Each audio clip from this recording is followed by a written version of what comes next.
What is going on, people? Hello, hope you're having a nice day. Today, I want to talk off the cuff a little bit about something that, the main purpose of what this channel is trying to let people know about. And that is something that I like to refer to as the long game of music. And when I say that, I mean, where are we headed here with this music thing? Because there's a lot of different paths that you can take. Some people, they go into mastering the instrument, like a classical field where they're like in an orchestra. Some people are like session guitarists. Some people are, like shredders. They can play the technical stuff. Some people are jazz guys. And today I want to talk to you guys about what I think is like the ultimate of this system, at least in my opinion. And that is that of the path of improvisation, right? Improvisation. And there's a couple of different things that come to people's minds when you say this word. Some people think about it like, playing guitar solos. Some people think about it like being able to jam with other people. A lot of people, and how I think we should also be included, think about it like, composing music as well is also improvising.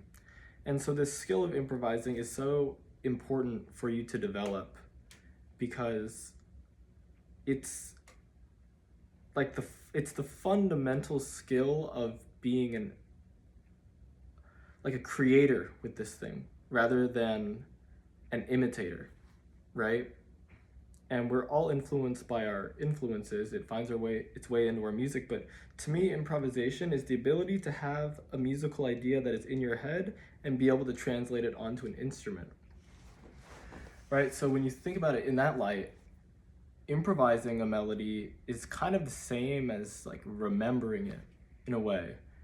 Or I guess it would be more accurate to say in this case that any song that you can remember, you can improvise, assuming that you're a competent improviser, right?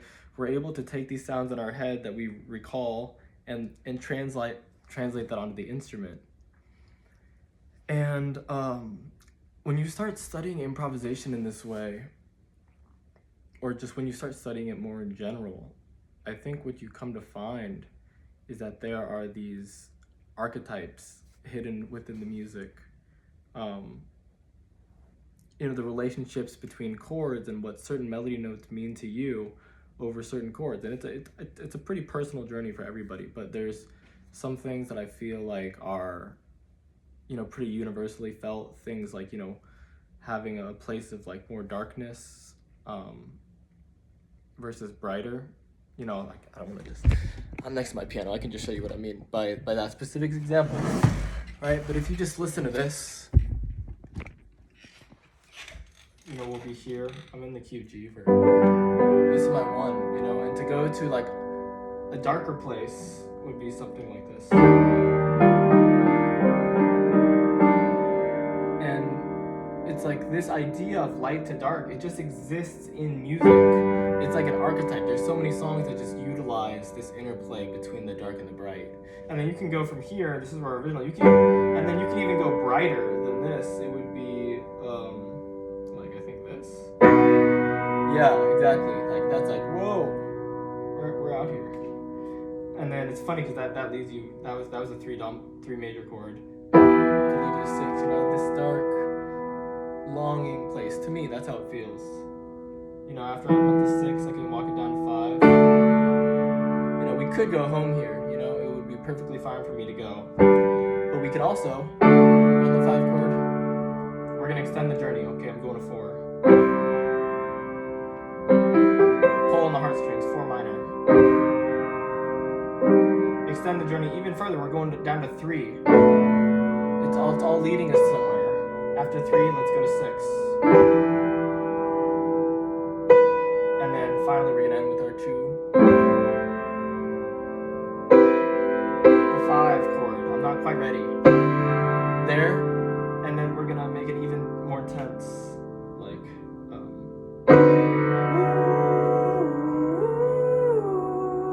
ooh, that's great.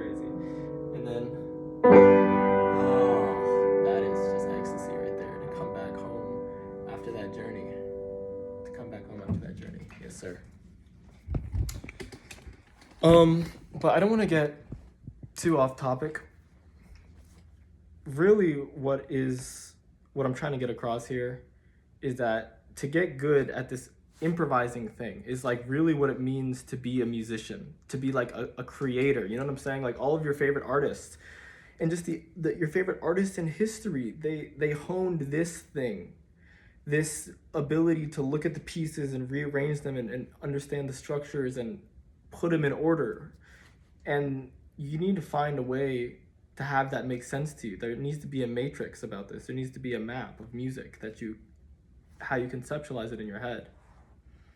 And improvisation is basically the ability to just grab at that stuff on the fly.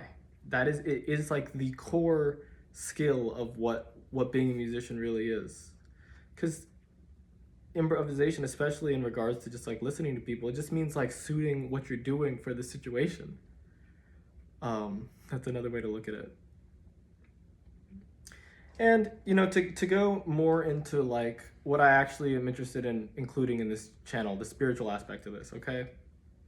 Why is this important? Why is this skill important spiritually? In my experience, because of this. When you've honed your skills enough in improvisation, and to be honest, this is not exclusive to improvisation, but it can happen through improvisation. When you hone your skills enough at something, you can start to get to the point where you just like relax into it and get into that flow, right? I'm sure you guys have all heard about this concept. And so a flow in improvisation is like basically how masterpieces are made, right? We're taking it from this ether and it's just coming through us onto the instrument. And when that time comes, we need to be ready to translate the things that we're hearing out into the world. And the only way that's possible is if you have ears to hear it. That means you need to have, like I mentioned before, a mental map of how this thing is constructed in your head. It's like it's like its own little universe. And you need to have this thing mapped out, where's the sun, it's very planetary to me, actually. These different chords, they have different personalities. And in music, we're orbiting this idea of home. Most of the time it's 1 or 6, not always, depending on how you look at things. But yes, guys, we got to develop our relationship with these chords. We gotta learn their personalities, really. We gotta learn how they play with each other. What's the story here? There's something that happened cosmically. I don't know. The chords are the way that they are. They represent something, each of the chords, and it's up to you to find out like what that means to you. And you do that through listening. You do that through deep immersion and really listening and taking a microscope and just looking at things like, wow, that is amazing. Kind of like if you ever look at like another piece of nature, like a leaf, and you just start to see all the veins and the colors, you're like, this thing is like so incredible. It's like so complex. It's so intricate. It's like, this is amazing. You look at your chords like that. These are things that we've been gifted by nature. These beautiful chords. So